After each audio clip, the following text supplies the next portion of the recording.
হারিয়ে যাওয়া। কবি রবীন্দ্রনাথ ঠাকুর। ছোট্ট আমার মেয়ে সঙ্গিনীদের ডাক শুনতে পেয়ে সিঁড়ি দিয়ে নিচের তলায় যাচ্ছিল সে।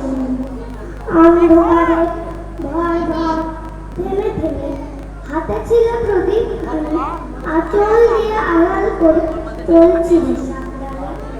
আমি ছিলাম ছাদে, তারায় ভরা চৈত্র মাসের রাতে। হঠাৎ মেয়ে কান্না শুনে উঠে দেখতে গেলেন ছুটে। সিঁড়ির মধ্যে যেতে যেতে প্রদীপটা তার নিভে গেছে বাতাসেতে।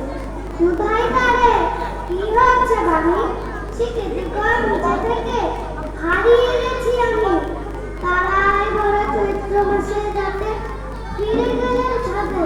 মনে হলো আকাশ পালছে আমার বানের অমনি নীলাম্বরের আঁচল খানি ঘিরে দীপশিখাকে জ্বালিয়ে টাকা চলছে ধীরে ধীরে। যদি আলো যদি হঠাৎ যেত থামি, আকাশ ভরে নিত্য কেঁদে হারিয়ে